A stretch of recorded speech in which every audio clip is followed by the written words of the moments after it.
ਸਾਡੇ ਕੋਲ ਕੜਗਾ ਕਰਾਉਣ ਸ਼ੇਪਾਂ ਕਰਾਉਣ ਕਦੀ ਕਿਸੇ ਦਾ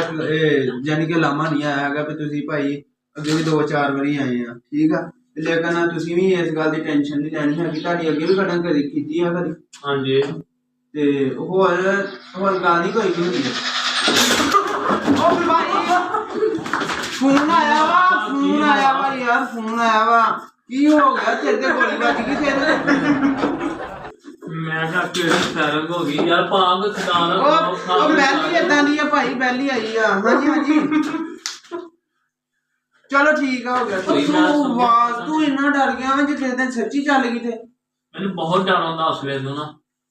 ਗਾਣਾ ਯਾਰ ਬੰਦ ਕਰ ਲੋ ਤੇ ਮੈਂ ਕਹਿੰਦਾ ਨੂੰ ਭੰਨ ਦੇ ਗਾਣਾ ਹੋਵੇ ਨਹੀਂ ਹੁੰਦਾ ਸਮਾਂ ਦੇ ਜਾਂਦਾ ਉਹ ਨਹੀਂ ਯਾਰ ਹੁਣ ਨਹੀਂ ਕਰਨੀ ਕਾਲ ਉਹਨੇ ਨਹੀਂ ਯਾਰ ਹੁੰਦਾ ਨਹੀਂ ਹੁੰਦਾ ਹੈਗਾ ਤੇ ਅੱਛਾ ਰੱਖ ਕੇ ਨਾ ਖੱਤ ਉੱਤੋਂ ਬਣਾ ਦੋ ਉਹ ਯਾਰ ਕਰ ਦਿੰਨੇ ਯਾਰ ਖਾਤੇ ਦੀਆਂ ਕਲਮਾਂ ਸੈੱਟ ਕਰਨ ਵਾਲੀਆਂ ਵਾ ਫੇਰ ਹੋਰ ਦੀ ਗੱਲ ਕਰੀ